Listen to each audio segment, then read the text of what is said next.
नमस्कार, आप देख रहे हैं कालचक्र। मैं हूं श्रद्धा और मेरे साथ हैं प्रश्न कुंडली विशेषज्ञ पंडित सुरेश पांडे जी। पंडित जी, बहुत बहुत स्वागत है आपका। नमस्कार। कलियुग में कष्टों की काट बनेगी हनुमान चालीसा। देखिए कालचक्र। आप भी रोज हनुमान चालीसा पढ़ते ही होंगे, हनुमत आराधना करते ही होंगे, लेकिन क्या आपने कभी सोचा है कि हनुमान चालीसा को इतना चमत्कारी क्यों कहा जाता है? क्या है हनुमान चालीसा के पीछे का विज्ञान? क्या है इसका ज्योतिषीय पहलू? हनुमान चालीसा में ऐसी कौन सी चौपाइयां हैं जो आपको किसी भी रोग और शोक से बचा सकती हैं? साथ ही एक बात की, हनुमान चालीसा पढ़ते हुए हमारा उच्चारण एकदम सही होता है? क्या है हनुमान चालीसा पढ़ने के नियम? ये सारे वो सवाल हैं जिसका जवाब जानना आपके और हमारे लिए बहुत जरूरी है। पंडित जी, आप हनुमान चालीसा की महानता, वैज्ञानिक दृष्टिकोण और ज्योतिषीय दृष्टिकोण तो आप बताएंगे, ज्योतिषीय महत्व भी बताएंगे, लेकिन उससे पहले मैं ज़रा हनुमान जी के बारे में जानना चाहती हूँ। हनुमान जी की महिमा के बारे में बताइए, क्योंकि मुझे नहीं लगता कि कोई भी ऐसा परिवार होगा जो हनुमान चालीसा ना जानता हो। सबको कंठस्थ होती है हनुमान चालीसा, तो हनुमान जी की क्या महिमा है? देखो, हनुमान जी की महिमा कहने के लिए तो सरस्वती का भी मुंह छोटा पड़ेगा। मैं तो एक साधारण मनुष्य हूँ, ठीक है, और हनुमान जी भगवान शिव के ही एक अंश हैं और भगवान राम के भक्ति के लिए ही इन्होंने ये रूप धारण किया था। और कलयुग में हनुमान जी ही एक ऐसे देवता हैं जो अजर अमर हैं। आज भी मैं दावे के साथ कहता हूँ, जहाँ आप निराश होकर दुनिया का आश्रय छोड़कर हनुमान जी को याद करेंगे, वहीं हनुमान जी किसी न किसी रूप में आपकी सहायता करने के लिए उपस्थित हो जाएंगे। हनुमान जी का सबसे बड़ा चमत्कार ये है कि आप कहीं भी विपत्ति में फंस करके हनुमान जी को याद करिए, हनुमान जी वहाँ किसी न किसी रूप में आपको मिल जाएंगे, किसी न किसी रूप में आपकी मदद कर जाएंगे। इसमें कोई संशय नहीं है। इसी कारण से दो चीज़ें बता रहा हूँ श्रद्धा, एक तो गायत्री मंत्र और एक हनुमान चालीसा। भारत से लेकर के पूरे विश्व में जहाँ भी सनातन धर्मी कोई रहता होगा, उसे दो चीज़ें जरूर याद होंगी। एक तो गायत्री मंत्र याद होगा और दूसरा हनुमान चालीसा याद होगा। आज तक कोई ऐसा सनातन धर्मी नहीं मिला जिसने ये कहा हो कि मुझे गायत्री मंत्र नहीं आती, या ऐसा कोई सनातन धर्मी नहीं मिला जो ये कहा हो कि हनुमान चालीसा क्या होती है। तो इसलिए इसकी लोकप्रियता का ही आधार इस बात का संकेत है कि हनुमान जी कलयुग के प्रत्यक्ष देवता हैं और इनकी आराधना से, इनकी साधना से सब प्रकार की मनोकामना पूरी होती है।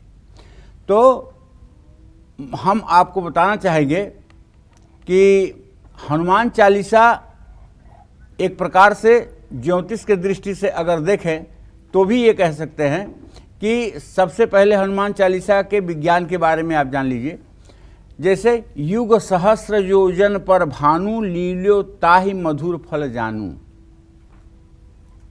सहस्र योजन माने 1000 योजन, सहस्र योजन, युग, युग माने 4,32,000 वर्ष का जैसे कलयुग है, 8,64,000 वर्ष का द्वापर है, 12 लाख कुछ वर्षों का त्रेता है, 17 लाख कुछ वर्षों का सतयुग है।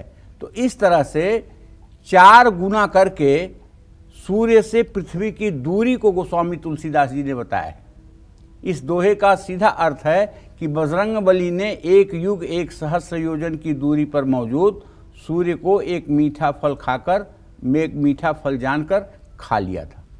कहने का अर्थ यह है कि वैज्ञानिकों ने पृथ्वी से सूर्य की दूरी को जो आकलन किया है कलयुग में, वो गोस्वामी तुलसीदास जी ने बहुत पहले ही सूरज और धरती के मध्य की दूरी युग सहस्त्र योजन पर भानु, लील्यो ताहि मधुर फल जानू के माध्यम से बता दिया था। अब मैं आपको बताना चाहता हूं कि हनुमान जी की उपासना करने से क्या लाभ होता है।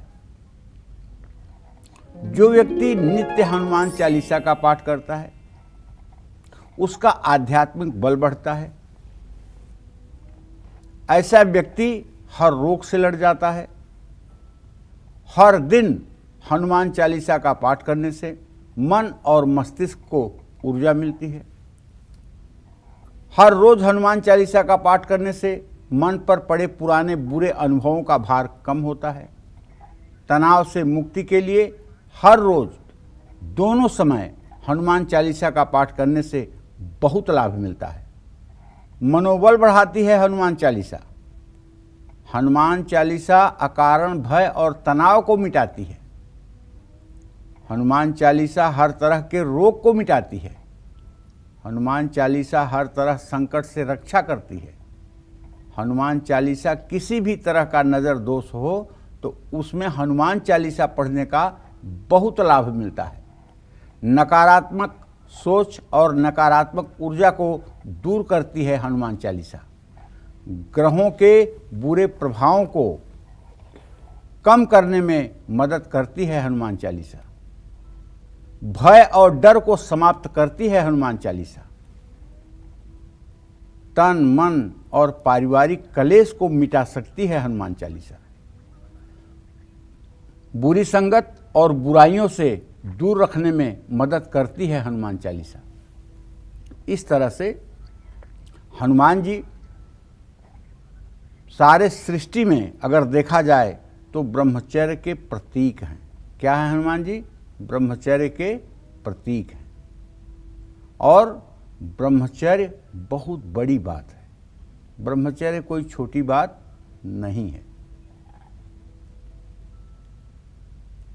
रावण रूपी मन ने ज्ञान रूपी सीता का अपहरण किया, क्योंकि जब मन रूपी रावण ज्ञान रूपी सीता का अपहरण करता है तभी वो अविवेकपूर्ण कार्य कर सकता है। अगर ज्ञान जागृत रहे तो मन कभी मनमानी कर ही नहीं सकता है। तो ऐसे में आत्मा रूपी राम को जब ब्रह्मचर्य रूपी हनुमान मिल गए तो विभीषण रूपी विवेक ने बता दिया कि रावण के नाभि में अमृत है। और आत्मा रूपी राम ने ब्रह्मचर्य रूपी हनुमान के सानिध्य के साथ रावण रूपी मन का, जो अहंकारी और हर प्रकार से इंद्रियों के वशीभूत होकर के भोगों में लिप्त था, उसको गति प्रदान कर दी। कुल मिलाकर के ये जान लीजिए, हनुमान जी ब्रह्मचर्य के प्रतीक हैं। हनुमान जी ज्ञानियों में अग्रगण्य हैं। और हनुमान जी बस उनके जीवन का हर क्षण, हर पल, हर सेकंड श्री राम नाम में ही व्यतीत होता है और प्रभु की सेवा में ही उनका जीवन सबसे उत्तम ढंग से व्यतीत होता है। जय मां विंध्यवासिनी। तो आज आप हनुमान चालीसा की महिमा के बारे में जान रहे हैं। ऐसी महिमा और ऐसी बातें जो शायद कहीं और जानने को ना मिले। कहा जाता है कि मंत्र हो या श्लोक, चौपाई हो या फिर कोई पाठ, अगर उसका उच्चारण सही नहीं है तो आपको उस पाठ का पूरा लाभ नहीं मिलता। ऐसे में कहीं ऐसा तो नहीं कि आप भी हनुमान चालीसा का गलत उच्चारण करते हैं? क्या है हनुमान चालीसा का सही उच्चारण? आइए जानेंगे पंडित जी से। बताइए पंडित जी। अब जिसे मैं सही बताना चाह रहा हूँ उसे हो सकता है कि आप गलत भी समझते हो। जैसे हनुमान चालीसा और रामचरितमानस के दोहे और चौपाइयों में ड़ की जगह पे हर जगह न लिखा हुआ है। ड़ की जगह पे क्या लिखा हुआ है? न। जैसे चरण, चरण को चरण, हरण को हरण, शरण को शरण। हनुमान चालीसा में श की जगह स लिखा हुआ है। जैसे कलेश को कलेश लिखा हुआ है, कपीस को कपीस लिखा हुआ है, शंकर को शंकर लिखा हुआ है। इसी तरह से व की जगह ब लिखा हुआ है। जैसे विक्रम को विक्रम लिखा हुआ है, विद्या को विद्या लिखा हुआ है, विकार को विकार लिखा हुआ है, महावीर को महावीर लिखा हुआ है। हनुमान चालीसा की एक चौपाई में गोसाई शब्द है। इसको गोसाई ना बनाएं कि आप सोचें कि ये मिसप्रिंट है, गोसाई को मैं गोसाई कह दूं। इसी तरह से हनुमान चालीसा में हर शब्द जैसे लिखे हैं इनका उच्चारण वैसे ही करना चाहिए। अपनी मानव बुद्धि से इसमें संशोधन करने का प्रयास नहीं करना चाहिए, क्योंकि ये गोस्वामी तुलसीदास ही जाने कि उन्होंने इन शब्दों का चयन क्यों किया था। ये मनुष्य के मस्तिष्क और मनुष्य के समझ के बाहर की बात है। जय मां विंध्यवासिनी। तो आप आज हनुमान चालीसा की महिमा के बारे में जान रहे हैं और आपने वैज्ञानिक क्या इसका पहलू है, वैज्ञानिक क्या दृष्टिकोण है, इसके बारे में तो जान लिया, लेकिन पंडित जी अब जरा ज्योतिषीय इसके क्या पहलू हैं हनुमान चालीसा के, ये आप हमें बताएं। देखिए,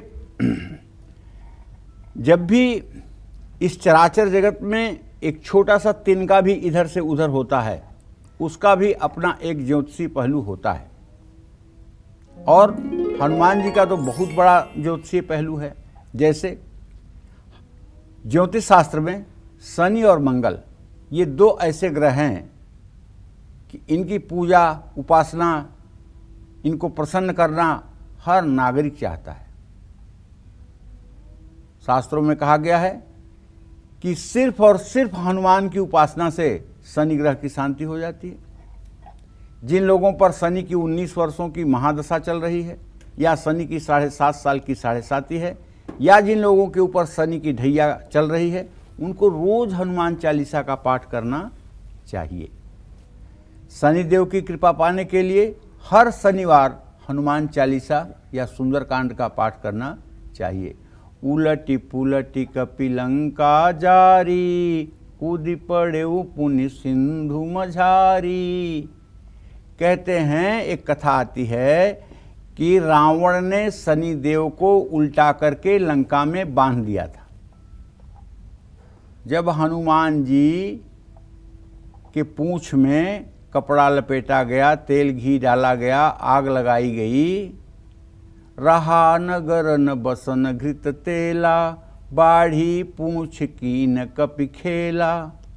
तो क्या होता है कि हनुमान जी लंका को जब जलाते हैं और लंका सोने की होने के कारण अच्छे से नहीं जल पाती है, तो आते हैं शनि का बंधन खोल करके और शनि का चेहरा लंका की तरफ कर देते हैं, और शनि की दृष्टि पड़ते ही लंका जल के राख हो जाती है। इस एहसान को मानने के लिए शनिदेव ये कहते हैं कि जो भी व्यक्ति हनुमान की उपासना करेगा, जो भी व्यक्ति हनुमान के लिए व्रत करेगा, जो व्यक्ति हनुमान चालीसा का पाठ करेगा या हनुमान का भजन करेगा, उसके ऊपर शनिदेव की अशुभ दृष्टि नहीं पड़ेगी। इसीलिए शनिवार को बूंदी का प्रसाद भोग के रूप में समर्पित करके उसे लोगों में बांटना चाहिए, और शनिवार की शाम को हनुमान जी को केवड़े का इत्र अर्पित करना चाहिए। जिन लोगों की कुंडली में मंगला दोष है, मंगली दोष है, उनको मंगल के बुरे प्रभाव को कम करने के लिए हनुमान चालीसा का पाठ जरूर करना चाहिए। इससे मंगल का बल, साहस और ऊर्जा सभी आप पाठ करने वाले व्यक्तियों को प्राप्त होगी। मंगल ग्रह की कृपा पाने के लिए मंगलवार को जल्दी उठकर लाल रंग के कपड़े पहनकर घर की उत्तर पूर्व दिशा में बैठकर हनुमान चालीसा पढ़ें, और चमेली का तेल और सिंदूर, ये दोनों चीज़ों से हनुमान जी को चोला चढ़ाएं। हनुमान जी को काले चने भीगे हुए और गुड़ का भोग लगाने से भी मनोकामना पूरी होती है। और अगर ये काले चने और गुड़ मंगलवार को बंदरों को खिलाया जाए तो बड़े से बड़े ग्रह दोष का भी समाधान हो जाता है। जय मां विंध्यवासिनी।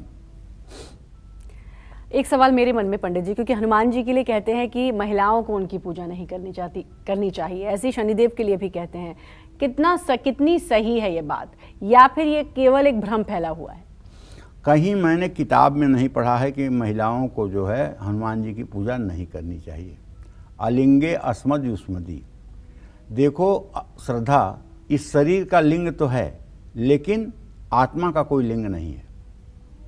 मीराबाई एक संत से मिलने गई, तो संत के शिष्य से उन्होंने कहा कि जाइए कह दीजिए कि मीरा आई है मिलने के लिए। तो संत ने कहा कि जाकर मीरा से कह दो कि मैं किसी महिला से नहीं मिलता। मीरा ने उस शिष्य से कहा कि जाकर यही संत से पूछ लो कि आप पुरुष कब हुए। जब शिष्य ने जाकर के महात्मा से पूछा कि महाराज मीरा पूछ रही है आप पुरुष कब हुए, तो महात्मा आकर के मीरा के चरणों में गिर गए कि तूने आज मेरे ज्ञान की चक्षु खोल दी है। सचमुच में ये शरीर तो नश्वर है और इसमें रहने वाली आत्मा तमाम प्रकार की योनियों में जाती है। जो पुरुष योनि, पशु योनि, तिर्यक योनि, पशु पक्षी योनि, तमाम योनियों में जाती है, उसके अनुरूप ये लिंग धारण करती है। तो मनुष्य का लिंग तो कुछ हो ही नहीं सकता है। इसलिए हनुमान उपासना स्त्रियों के लिए वर्जित बिल्कुल नहीं है, ये मैं दावे के साथ कह सकता हूँ। लेकिन थोड़ा सा शारीरिक संरचना के आधार पर पुरुषों की अपेक्षा स्त्रियां अशौच होती हैं, ये बात सबको मानना पड़ेगा। इसलिए शारीरिक संरचना ही ऐसी है। ऐसे में महिलाओं को उन दिनों में जब वो अपने को अशुद्ध समझती हैं तो उन्हें थोड़ा सा हनुमान जी की मूर्ति से, हनुमान जी के विग्रह से, हनुमान जी के सानिध्य से दूरी बनाए रखना चाहिए। और हाँ, महिलाओं को हनुमान जी की पूजा करते समय उनसे पितृभाव में पूजा करना चाहिए। हनुमान जी हमारे पिता हैं, ऐसा मान करके उपासना और पूजा करनी चाहिए। निश्चित रूप से ये एक प्रकार का मिथक है। जो लोग कहते हैं कि नहीं, महिलाओं को हनुमान जी को नहीं छूना चाहिए। क्यों नहीं छूना चाहिए? सीता जी के चरण तो हनुमान जी रोज छूते थे, तो कहीं दोष नहीं लगा। सीता जी के सामने जाने में भी उन्हें कभी कोई दिक्कत नहीं थी। सीता जी रसोइयाँ करती थी तो हनुमान जी वहाँ बैठ करके खिलवाड़ करते थे। तो ऐसा नहीं है। महिलाओं के लिए पूजा उपासना कर सकती हैं, लेकिन थोड़ी सी कुछ मर्यादाएं हैं, उनका पालन होना चाहिए। और पंडित जी, मुझे तो लगता है कि जब सीता जी कष्ट में थी, वनवास में थी, तो हनुमान जी ही थे सबसे पहले जो वहां गए और उन्होंने राम जी की इतनी मदद की और हनुमान जी ने उनको बचाया। तो उस लिहाज से तो हर महिला को हनुमान जी की पूजा उपासना करनी ही चाहिए। हाँ। तो हनुमान चालीसा और हनुमान जी की महिमा के बारे में आप जान रहे हैं। बहुत कुछ जानना है और बहुत इंटरेस्टिंग टॉपिक है, क्योंकि बहुत सारी बातें ऐसी हैं पंडित जी जो अफवाह हैं, जो भ्रम है। और जैसा आपने कहा कि कहीं आपने नहीं पढ़ा कि हनुमान जी की पूजा महिलाओं को नहीं करनी चाहिए। तो ये आज लोगों के दिमाग से भ्रम दूर हो गया, क्योंकि लोगों को लगता था कि नहीं नहीं, महिलाएं पूजा नहीं कर सकती। तो एक बात तो आज पक्की हो गई कि भाई महिलाओं को तो और ज्यादा पूजा करनी चाहिए हनुमान जी की। आज पंडित जी आपको हनुमान चालीसा पढ़ने का वैज्ञानिक और ज्योतिषीय महत्व बता रहे हैं। साथ ही आपको कब और कैसे पढ़नी चाहिए हनुमान चालीसा, इसके बारे में भी पंडित जी से चर्चा करेंगे। लेकिन उससे पहले पंडित जी से जानेंगे कि वो कौन से ग्रह हैं जो हनुमान जी की पूजा करने मात्र से आपको शुभ फल देंगे। बताइए पंडित जी। देखो, सूर्य ग्रह की कृपा पाने के लिए हनुमान जी को हर मंगलवार गुड़हल के फूलों की माला अर्पित करनी चाहिए। अब हनुमान जी का और सूर्य का एक संबंध आपको बताता हूँ। कथा आती है हमारे पुराणों में कि बाल समय में हनुमान जी ने उगते हुए सूर्य को देखा। उन्हें लगा कि कोई फल है और भूख लगी थी, और जा कर के उन्होंने सूर्य को अपने मुंह में ले लिया। जब त्रिलोकी में अंधकार छा गया, देवता त्राहिमाम करने लगे, तो सारे देवता हनुमान जी के पास आए। इंद्र को तो आप समझते ही हैं। इंद्र बहुत ही अधीर बुद्धि वाला व्यक्ति इंद्र होता है, जिसे हर समय अपने सत्ता और कुर्सी की ही पड़ी रहती है। उसने हनुमान जी से कहा कि सूर्य को बाहर निकालो। हनुमान जी कुछ बोले ही नहीं। उसने अपने वज्र से हनुमान जी के ठोड़ी पर प्रहार कर दिया, और उस ठोड़ी के प्रहार के कारण हनुमान जी को कष्ट हुआ, इसमें कोई दो राय नहीं। लेकिन माता अंजना कुपित हो गई, पवन देव कुपित हो गए। देवताओं ने प्रार्थना की और इंद्र ने अपने वज्र से ठोड़ी पर जो चोट लगी हुई थी उसको स्पर्श करके उसे अमर किया, ठोड़ी को अमर किया। हनु माने होती है ठोड़ी, चिबुक, दाढ़ी। ये पोर्शन जो है ये हनु कहलाता है हिंदी में। हनु, हनुमान मतलब जिसका ये चिबुक, दाढ़ी, ठोड़ी अमर हो गई हो, उनको कहते हैं हनुमान। इंद्र ने इसको वज्र से मारा था और बाद में इसको अजर अमर होने का आशीर्वाद भी दिया था। तो कहने का मतलब हनुमान नाम इसलिए पड़ा। गुड़हल के फूल की माला हनुमान जी को अर्पित करना चाहिए, और हर रोज उगते हुए सूरज को देखते हुए हनुमान चालीसा का पाठ भी करना चाहिए। इसके बाद तांबे के लोटे से सूर्य को जल देना चाहिए। इस तांबे के लोटे में चीनी या गुड़ या शहद नहीं डालना चाहिए। राहु की पीड़ा से मुक्ति पाने के लिए हर रोज हनुमान चालीसा का पाठ करिए और किसी भी हनुमान मंदिर में जौ और तेल का दान करिए। कमजोर शुक्र के कारण अगर आपको धन समृद्धि की कमी हो रही है तो हर रोज रात में सोने से पहले हनुमान जी के सामने सरसों के तेल का दिया जलाकर हनुमान चालीसा का पाठ करना चाहिए। और यदि आपके अंदर साहस की कमी है, आपको अंधेरे में डर लगता है, आप बोलते समय हकलाते हैं, आपका आत्मविश्वास नहीं काम करता है, आपको विषय तो आते हैं लेकिन उत्तर देते नहीं बनता है, तब आंख बंद करके हनुमत उपासना कीजिए, क्योंकि ज्ञानियों में अग्रगण्य हैं हनुमान जी। ज्ञानियों में अग्रगण्य। अतुलित बलधामं स्वर्ण शैलाभदेहम धनुजवन कुशान ज्ञानी नाम अग्रगण्यम सकल गुण निधानम वानराणाम धीशम रघुपति प्रिय भक्तम वातजातम नमामि। हनुमान जी कैसे भाई ज्ञानियों में अग्रगण्य है?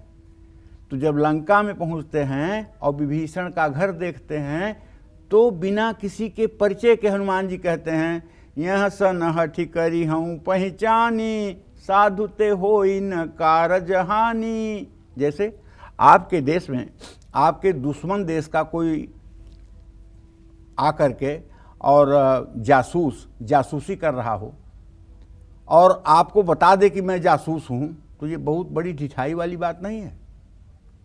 मंदिर मंदिर प्रतिकर शोधा देखें जह तह अगणित जोधा गयऊ दसानन मंदिर माही अति विचित्र कही जात सुनाही शयन किए देखा कपिते ही मंदिर महुन दिखाई बैदे ही।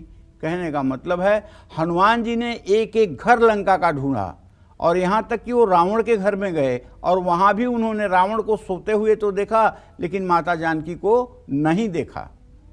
रामायुध अंकृत गृह शोभा वरण न जाय नव तुलसिका वृंद कवे हरस कहेउ कपिराय लंका निश्चर निकर निवासा यहाँ कहाँ सज्जन करवासा मनमोह तरक करे कपिला गाता ही समय विभीषण जागा राम नाम ते सुमिरन कीना हृदय हरस कपि सज्जन चिन्हा यही सन हट करी हूँ पहचानी साधु ते होई न कारज हानि। तो भैया हनुमान जी ने सब कुछ अपने बारे में बता दिया और माता जानकी के बारे में विभीषण से जिज्ञासा की जानने के बारे में। विभीषण ने माता जानकी के बारे में सब कुछ बता दिया। हनुमत चले पुण्य विदा कराई पुण्य हनुमंत गयऊ तहवा बन अशोक सीता रह जहवा। जहाँ सीता रहती थी माता अशोक वाटिका में, फिर हनुमान जी वहाँ जाते हैं। और हनुमान जी को ज्ञानियों में अग्रगण्य क्यों कहा गया भैया? तो इसलिए कि जब लक्ष्मण को शक्ति लगी थी तो रावण ये जान गया था कि ये काम अगर कोई औषधि लाने का कर सकता है तो वही हनुमान कर सकता है। हनुमान को रोक लो। हनुमान की कमजोरी है राम कथा। तो कालनेमी एक राक्षस था जो रूप बनाने में माहिर था। उसके पास रावण ने जाकर के कहा कि तुम्हें हनुमान को रोकना है। कालनेमी ने कहा क्यों मेरी बलि चढ़ाना चाहते हो? हनुमान को रोकना कोई आसान बात है? मैं कुछ नहीं जानता हूँ। अगर हनुमान के हाथ बलि चढ़ जाओगे तो ठीक, नहीं तो मैं बलि चढ़ा दूंगा तुम्हारी अभी, और नहीं तो जाकर के हनुमान को रोको। कालनेमी ने साधु का वेश बना करके बिजेठुआ महावीर, सुल्तानपुर जिले में एक स्थान है बिजेठुआ महावीर, वहाँ एक सरोवर के किनारे जा कर के बैठ करके एक माया का आश्रम बना करके और राम कथा कहने लगा। हनुमान जी वायु मार्ग से जा रहे थे, राम कथा सुने, उतर करके आके बैठ गए, कथा सुनने लगे। 10 मिनट कथा हुई होगी। इसके बाद कालनेमी कहता है, होई महारण रावण रामू जीतहि राम न संशयामू। बहुत बड़ा रण हो रहा है रावण और राम में, राम जीतेंगे इसमें कोई संशय नहीं है। हनुमान जी के दिमाग की घंटी बजी, करे ये संत है और पहले कह रहा है रावण रामू, पहले रावण कह रहा है बाद में राम को कह रहा है, जरूर दाल में काला है। अगर ये संत होता तो पहले राम का नाम लेता, रावण का नाम बाद में लेता। बेचैन होकर हनुमान जी उठे और बोले मुझे प्यास लगी है। तो उसने कहा कि बगल में सरोवर है। सरोवर में हनुमान जी जाते हैं तो लात लागम करी अकुलानी, वहाँ एक अप्सरा थी जो ऋषि के श्राप से मगरमच्छी हो गई थी। वो अपने रूप में आकर कही कि मुनि न हो यह निश्चर घोरा। हे हनुमान, ये मुनि नहीं है, ये निशाचर है, इसने बेश बना करके यहाँ उपस्थिति दर्ज की है। हनुमान जी ने कहा कोई बात नहीं, अब तुम जाओ स्वर्ग, मैं इनका इंतजाम कर देता हूँ। और हनुमान जी ने गुरुदक्षिणा के रूप में 1 लात मारा कालनेम को, कालनेम चले गए ऊपर। गोस्वामी दास जी, तुलसीदास जी लिखते हैं, अरे उघरे अंतन होई निबाहु, काल नेम जी में रावण राहु। मतलब भेद खुल जाने के बाद किसी का निर्वाह नहीं होता है। कैसे? कालनेमी, कालनेमी का भेद खुल गया कि ये राक्षस है, 1 लात हनुमान जी ने दे दिया, वो चला गया ऊपर। रावण, रावण का भेद खुल गया कि नाभि में अमृत है, भगवान राम ने 1 बाण धीरे से सटा दिया, वो ऊपर चला गया। राहु, राहु का भेद खुल गया, सूर्य चंद्रमा ने विष्णु से कह दिया कि अरे इसने तो अमृत पी लिया है, ये राक्षस है, तो भगवान विष्णु ने अपने चक्र सुदर्शन से उसका गर्दन काट दिया। इस तरह से जब भेद ही खुल जाता है, जीवन का मर्म ही खुल जाता है, तो फिर जीवन नष्ट होने के कगार पर आ जाता है। जय मां विंध्यवासिनी। बिल्कुल, तो ऐसी जानकारी और इतनी अच्छी कि मैं भी खो गई थी। आपने इतनी अच्छे तरीके से बताया हनुमान जी क्या हैं, और कहते हैं ना कि कलयुग में हनुमान जी आज भी जिंदा हैं, आज भी हैं, और जो आपने कहा अजर अमर हैं, और शायद इसीलिए हनुमान जी की इतनी महिमा है और हनुमान जी की इतनी फ़ैन फॉलोइंग है, अगर मैं आज की लैंग्वेज में कहूँ तो। बहुत सी बातें मैं पंडित जी आपसे जानूंगी, क्योंकि हनुमान जी भूल गए थे, उनको याद दिलाया गया था, और को नहीं जानत है जग में कपि संकट मोचन नाम तो तिहारो, ये सब जानूंगी। लेकिन उपायों के बारे में भी मैं जानूंगी, और हनुमान चालीसा के वो चमत्कारी उपाय हम पंडित जी से जानते हैं जो हमारे कष्टों को दूर रखने की ताकत रखते हैं। मैंने कई बार आपको भी सुना है कि आप किसी को उपाय बता रहे होते तो आप हनुमान चालीसा की 1-2 पंक्ति बताते हैं कि इसको करिए, या फिर जब डर लगता है तो हमसे बड़े बुजुर्ग कहते थे कि हनुमान चालीसा का जाप करना, भूत पिशाच निकट नहीं आवे, महावीर जब नाम सुनावे, तो ये सब करना। तो ये जो लाइनें हैं ये कितनी चमत्कारी और कैसे कष्टों को दूर करेंगे? ये सब सिद्ध लाइनें हैं बेटा। ये 40 हनुमान चालीसा की 40 चौपाइयाँ 40 सिद्धि दे सकती हैं, इसमें जरा सा भी संदेह नहीं है। और आज भी पूरे भारत में मैं दावे के साथ कहता हूँ, जब भी कोई व्यक्ति रात्रि के समय में शमशान से गुजरता है, पीपल के नीचे से गुजरता है, कब्रिस्तान से गुजरता है, और जिस व्यक्ति को भी ये लगता है कि यहाँ कोई बुरी आत्मा रहती है, तो उस आदमी के मुंह पर बिना प्रयास के हनुमान चालीसा चढ़ जाता है। जय हनुमान ज्ञान गुण सागर, जय कपिस्तु लोक उजागर, रामदूत, और तब तक रहता है जब तक भय नहीं समाप्त हो जाता। तो कलयुग का एक ऐसा महामंत्र जो हर व्यक्ति के आत्मा के नजदीक है, जो हर प्रकार के भय को दूर करने का सामर्थ्य रखता है। तो कहने का मतलब यह है कि अगर कष्टों को दूर करना है तो हनुमत उपासना आपके लिए वरदान है। अनजाने में की गई भूल की वजह से आप अगर कानूनी मुश्किलों में फंस गए हैं तो हनुमान चालीसा का 100 बार पाठ करिए। जैसे क्यों 100 बार पाठ करेंगे? 100 यह 7 बार पाठ कर जोई, छूटे बंदी महासुख होई। अगर बंधन में है, कोई कारागार में है, और 100 बार हनुमान चालीसा का पाठ कर लिया जाए, और वो व्यक्ति न्याय के रास्ते पर है, कुचक्र में फंसाया गया है, उसके साथ अन्याय हो रहा है, तो अगर 100 बार हनुमान चालीसा का पाठ मंगलवार या शनिवार को व्रत करके कर लिया जाए तो तत्काल कारागार से मुक्ति मिलती है। यह 7 बार पाठ कर जोई, छूटे बंदी महासुख होई। पर्स में अगर पैसे नहीं टिकते हैं, हमेशा पैसों की कमी बनी रहती है, अष्ट सिद्धि नवनिधि के दाता, असबर दीन जानकी माता। जानकी माता ने तो सिद्धि निधि के स्वामी बना दिया हनुमान जी को, तो उनकी उपासना के बाद फिर पैसे रुपए की कहाँ कमी रह जाती है। मंगलवार के दिन सुबह स्नान करने के बाद बड़ के पेड़ का एक पत्ता तोड़ लीजिए और पत्ते को साफ पानी से धो लीजिए। अब इस पत्ते को कुछ देर हनुमान जी की प्रतिमा के सामने रखिए और इसके बाद पत्ते पर केसर से श्री राम लिखिए और हनुमान चालीसा का जप करते हुए इस पत्ते को अपने मनी पैसा रखने की जगह पर स्थापित कर लीजिए। जब ये पत्ता पूरी तरह से सूख जाए तो इस पत्ते को नदी में बहा दीजिए। ये उपाय फिर दोहराते रहिए, घर में सुख शांति बनी रहेगी। इसके लिए हर मंगलवार और शनिवार को हनुमान मंदिर जाकर गुड़ और चना अर्पित करना चाहिए।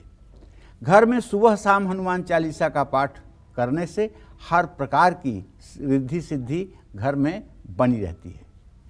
पाठ करने के पहले और बाद में आधे घंटे तक किसी से बात नहीं करना चाहिए। भगवान कृष्ण कहते हैं, बलों में मैं प्राणायाम हूं, व्रतों में मैं मौन हूं। मौन व्रत से बड़ा कोई व्रत नहीं होता, चाहे जितने उपवास कर लो, मौन व्रत से कोई बड़ा व्रत नहीं होता। लेकिन मौन व्रत ऐसा नहीं होना चाहिए कि कोई पूछे कि श्रद्धा कलम कहाँ है और गिलास कहाँ है। तो अगर आप इशारा कर रहे हो तो आप केवल वाचा मौन व्रत है आपका।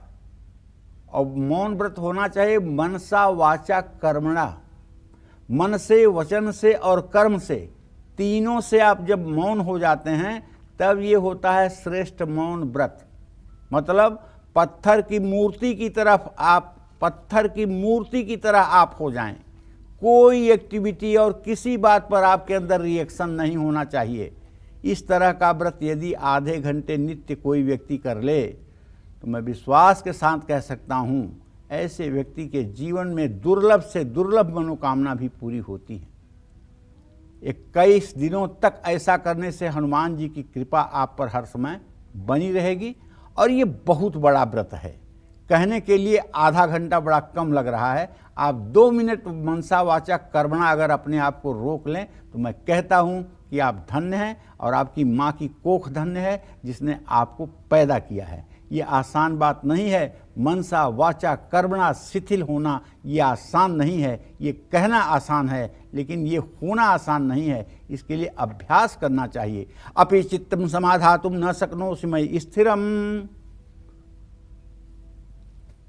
कहने का मतलब कृष्ण भगवान अर्जुन से कहते हैं कि यद्यपि मुझ में अपना मन लगाना ये न शक्नोषि मयि स्थिरम कठिन है। ततो अभ्यास योगेन मामेक्षाप्तु धनंजय। लेकिन हे अर्जुन, अभ्यास योग के द्वारा ये संभव है। ये मत समझो कि अभ्यास योग के द्वारा ये संभव नहीं है। अभ्यासे अप्यसमर्थोऽसि मत कर्म परमो भव। अगर अभ्यास करने में भी तुम असमर्थ हो तो मेरे लिए कर्म करो। तो कहने का मतलब ये है कि जो लोग हनुमान जी के लिए मौन व्रत धारण करते हैं उनके जीवन में रिद्धि सिद्धि सदैव बनी रहती है। जय मां विंध्यवासिनी। धन ऐश्वर्य पाने के लिए, कर्ज से मुक्ति और परिवार से क्लेश मिटाने के लिए हनुमान चालीसा से हम कौन से उपाय कर सकते हैं, जानेंगे पंडित जी से। बताइए पंडित जी। देखो, धन, सुख, समृद्धि और ऐश्वर्य की प्राप्ति के लिए मंगलवार को हनुमान मंदिर में हनुमान चालीसा की 11 किताबें दान करना चाहिए। किताब दान करने का मतलब कि आप ज्ञान दान कर रहे हैं। और दानों में सबसे बड़ा दान जो होता है वो ज्ञान दान होता है। ज्ञान दान से बढ़ कर के कोई दान नहीं होता है, क्योंकि और जितने भी दान हैं वो सब नश्वर हैं, सब नष्ट हो सकते हैं। लेकिन ज्ञान एक ऐसी चीज़ है जो सनातन है और जो हर समय रह सकता है। एक शरीर से दूसरे शरीर में, एक आत्मा से दूसरे आत्मा में ज्ञान का स्थानांतरण होता रहता है। इसलिए ये कभी नष्ट न होने वाली प्रक्रिया है। तो कारोबार में उन्नति के लिए सूजी या मूंग की दाल का हलवा पीतल की थाली में रखकर हनुमान जी को भोग लगाना चाहिए। 11 बार हनुमान चालीसा का पाठ करना चाहिए। अगर परिवार में बहुत कलेश होता है तो हर मंगलवार और शनिवार को हनुमान मंदिर में 21 उड़द की दाल के दाने, सिंदूर, चमेली का तेल, फूल और प्रसाद चढ़ाकर सुंदरकांड या हनुमान चालीसा का पाठ करना चाहिए। अगर आप बेरोजगार हैं, आपकी नौकरी या कारोबार पर संकट आ रहा है, तो मंगलवार के दिन आपको सुंदरकांड का पाठ जरूर करना चाहिए और उसमें एक संपुट जोड़ना चाहिए। दीन दयाल बिरदु संभारी, हरहु नाथ मम संकट भारी। अगर विपत्ति भारी है तो इस मंत्र से संपुट करने पर तत्काल मनोकामना पूरी होगी। हनुमान चालीसा का पाठ जरूर करिए। और अगर कर्ज से मुक्ति होना चाहते हैं तो बुधवार और रविवार को कभी भी पैसे ना लौटाएं। सिर्फ पैसे लौटाने की कोशिश मंगलवार को करें। अगर मंगलवार को आप कर्ज चुकाएंगे तो आप विश्वास करिए अतिशीघ्र आप कर्ज से मुक्त हो जाएंगे। सरसों के तेल के बड़े से दीपक में 2 लौंग डालकर दीपक जलाइए और हनुमान चालीसा का पाठ करिए। शरीर में किसी भी तरह की पीड़ा है तो हनुमान चालीसा के साथ हनुमान बाहुक का भी पाठ करिए। इससे शरीर की पीड़ा, और जिन लोगों को 7 फोड़े फुंसियाँ एक साथ होते हैं, जिन लोगों को गुप्त स्थान पर फोड़े फुंसियाँ होते हैं, जिन लोगों के पीठ के घाव जल्दी सूखते नहीं हैं, जिन लोगों के शरीर में गिल्टियाँ बहुत निकलती हैं उससे परेशान रहते हैं, ऐसे सभी लोगों को हनुमान जी की उपासना करनी चाहिए और सुबह शाम हनुमान बाहुक का पाठ करना चाहिए। हनुमान बाहुक का पाठ करने से किसी भी प्रकार का चर्म रोग और किसी भी प्रकार का फोड़ा फुंसी जो आपके जीवन में नासूर बन चुका है, उससे भी आपको पीड़ा में राहत मिलेगी। जय मां विंध्यवासिनी। तो हनुमान जी की महिमा के बारे में जान रहे हैं। पंडित जी, अगर हम अब नियमों की बात करें तो हनुमान चालीसा या हनुमत आराधना करते समय कौन से वो विशेष नियम है जिनका पालन करना चाहिए? देखिए, नियम तो हर चीज़ में होता है। जैसे हनुमान जी ब्रह्मचर्य के प्रतीक हैं, हमने कहा आपसे। हनुमान जी की पूजा में ब्रह्मचर्य का पालन अनिवार्य है। हनुमान जी की पूजा में बनाया हुआ शुद्ध घी का प्रसाद होना चाहिए। हनुमान जी को सिंदूर लगाने के लिए सिर्फ तिल या चमेली के तेल का प्रयोग करना चाहिए। हनुमान जी को केसर या हल्दी मिलाकर के ही लाल चंदन लगाना चाहिए। सुबह हनुमान जी को गुड़ नारियल का भोग भी लगा सकते हैं। दोपहर को हनुमान जी को गुड़ घी और गेहूं के आटे का चूरमे का भोग लगा सकते हैं। रात के समय हनुमान जी को प्रसाद में फल का भोग लगा सकते हैं। हनुमान जी की उपासना में सिर्फ रुद्राक्ष या मूंगे की माला का ही प्रयोग करना चाहिए। जय मां विंध्यवासिनी। हनुमान जी की कैसी तस्वीर घर पर कहाँ लगाने से बल, बुद्धि और विद्या का विकास होता है, साथ ही रोग और शोक भी दूर हो जाते हैं? कैसी मूर्ति या कैसी तस्वीर हनुमान जी की कहाँ रखें? बल बुद्धि विद्या देहु मोहि हरहु कलेश विकार। हनुमान जी का चित्र हमेशा अपने घर में दक्षिण दिशा की ओर देखते हुए लगाना चाहिए। जिस हनुमान मंदिर में हनुमान जी के मूर्ति का मुंह दक्षिण दिशा में हो, वो मंदिर कहा जाता है संकट मोचन मंदिर। जब दक्षिण दिशा में हनुमान जी का मुंह हो जाता है तो क्या बन जाते हैं? संकट मोचक। और उस मंदिर का नाम हो जाता है संकट मोचन मंदिर। यह चित्र बैठी मुद्रा में लाल रंग का होना चाहिए।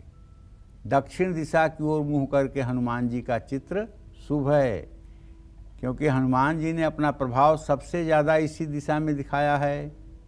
जात पवन सुत देवन देखा, जाने कहूँ बल बुद्धि भी सेखा। तो कहने का मतलब हनुमान जी दक्षिण दिशा में ही मुंह करके समुद्र का लंघन किए थे और दक्षिण दिशा में ही जाकर के उन्होंने माता सीता की खोज की थी। हनुमान जी बाल ब्रह्मचारी हैं, ऐसे में अपने शयन कक्ष में इनकी प्रतिमा नहीं रखनी चाहिए गृहस्थ लोगों को। घर में नकारात्मक ऊर्जा अगर बहुत ज़्यादा है तो हनुमान जी को शक्ति प्रदर्शन की मुद्रा का चित्र लगाना चाहिए। घर के मुख्य द्वार के ऊपर पंचमुखी हनुमान जी का चित्र लगाने से घर से सभी प्रकार की नकारात्मक ऊर्जा रुक जाती है। मकान में गलत दिशा में जल स्रोत है, शत्रुबाधा है, बीमारी है, मनमुटाव है, तो इस दोष को दूर करने के लिए भी पंचमुखी हनुमान का चित्र लगाना चमत्कारी साबित होगा। जय मां विंध्यवासिनी। चलिए, आप पंडित जी से जल्दी से जानते हैं कि हनुमान जी का कौन सा स्वरूप घर में लगाने से कौन कौन सी मनोकामनाएं पूरी होती हैं। बताइए पंडित जी। देखिए भैया, हनुमान जी का ड्राइंग रूम में जो चित्र ऐसा लगाइए जिसमें पर्वत उठाए हुए हैं।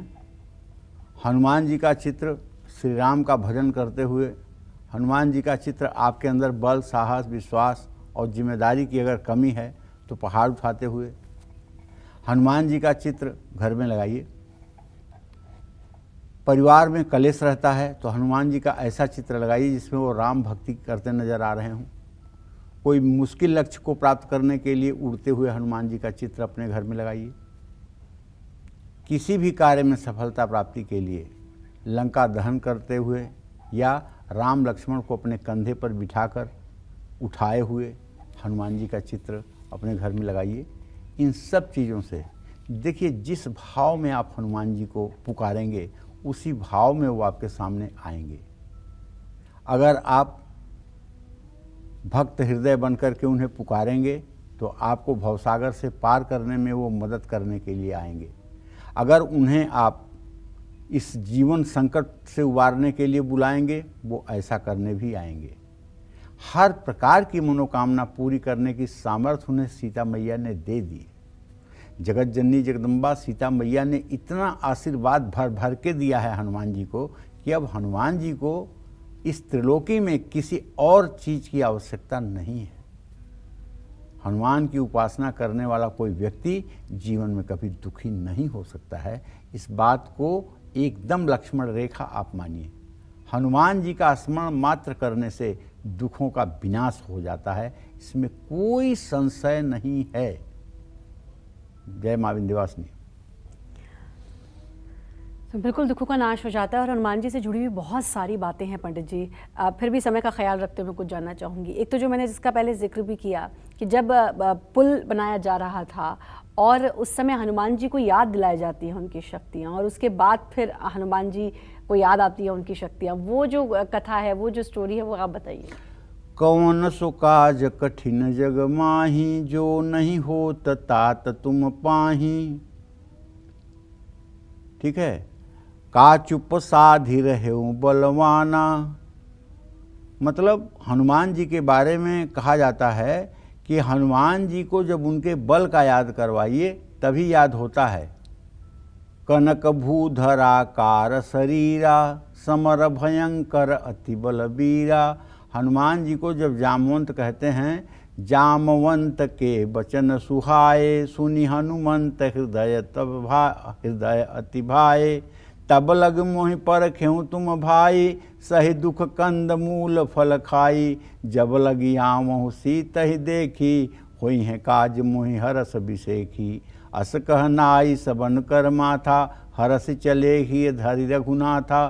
सिंधु तीर एक भूधर सुंदर, कौतुक कूद चढ़े ताऊ पर। बार बार रघुवीर संहारी, तरके पवन तनय बल भारी। जहि गिरि चरण देई हनुमंता, चले सुगा पाताल तुरंता। जिम्य मोघ रघुपति पर बाना, ये ही भांति चले हनुमाना।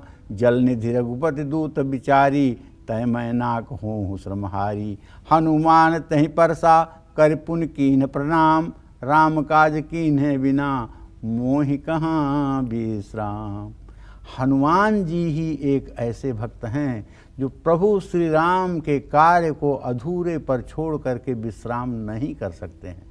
इसी तरह से जो हनुमत भक्त हनुमान की उपासना को अधूरे में छोड़ करके घर गृहस्थी के कामों में नहीं लिपटते हैं, उन्हें भी हनुमान जी अत्यंत प्रिय हैं और वो हनुमान जी को प्रिय हैं, इसमें संशय नहीं करनी चाहिए। जय मां विंध्यवासिनी। अपना जीवन सफल बनाने के लिए 12 राशि वाले कैसे करें हनुमत आराधना, आइए जानेंगे पंडित जी से। बताइए पंडित जी।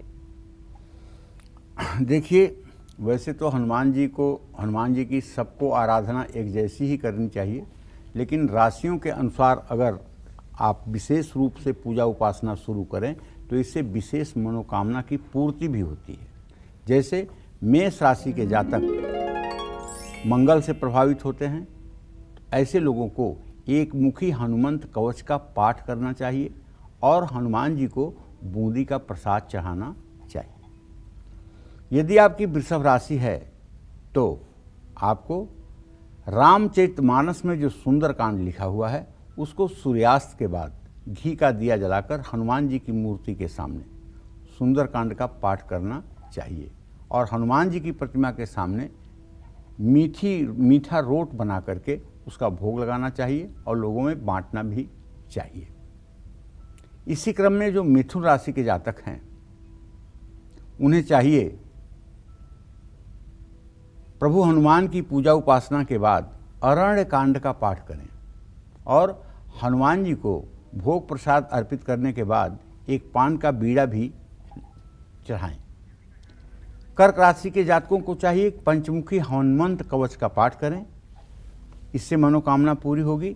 और सिंह राशि के जातक तो रामचरितमानस के बालकांड का ही पाठ करें और हनुमान जी को गुड़ की रोटी का प्रसाद भोग के रूप में अर्पित करें। कन्या राशि के जातक रामचरितमानस के लंका कांड का पाठ करें और हनुमान जी की प्रतिमा के सामने घी के 6 दिए जलाएं। तुला राशि के जातक रामचरितमानस के बालकांड का पाठ करें और वृश्चिक राशि के जातक हनुमानाष्टक का पाठ करें और हनुमान जी को गुड़ वाले चावल बनाकर भोग के रूप में अर्पित करें। धनु राशि के जातकों को बताना चाहूँगा कि आप रामचरितमानस के अयोध्या कांड का पाठ करिएगा, हनुमान जी को शहद का भोग लगाइएगा। और मकर राशि के जो जातक हैं उन्हें रामचरितमानस में किष्किंधा कांड का पाठ करना चाहिए, सुग्रीव और प्रभु श्री राम के मिलन का वर्णन पढ़ना चाहिए। और कुंभ राशि के जातकों को रामचरितमानस के उत्तर कांड का पाठ करना चाहिए, काग भुसुंडी गरुण संवाद जरूर पढ़ना चाहिए और हनुमान जी को मीठी पूड़ी या मीठी रोटी बना करके भोग लगाना चाहिए। मीन राशि के जातकों को हनुमान बाहुक का पाठ करना चाहिए, इससे हर प्रकार की मनोकामना पूरी होती है। जय मां विंध्यवासिनी। बहुत अच्छी जानकारी पंडित जी, ऐसी जानकारी जिसको जानने के लिए लोग बहुत उत्सुक रहते हैं और शायद ये जानकारी खोजते भी होंगे, लेकिन आपके माध्यम से पता चली, कालचक्र के माध्यम से पता चली। आपने अपने समय दिया, उसके लिए आपका बहुत बहुत धन्यवाद। और उम्मीद करते हैं आज का ये इतना विशेष टॉपिक, इतना अच्छा विषय आपको वाकई में बहुत पसंद आया होगा। कल फिर एक नए विषय और आपकी परेशानियों को दूर करने के लिए ढेरों उपाय लेकर हम आएंगे पंडित सुरेश पांडे जी के साथ। तब तक कालचक्र की पूरी टीम को दीजिए इजाजत।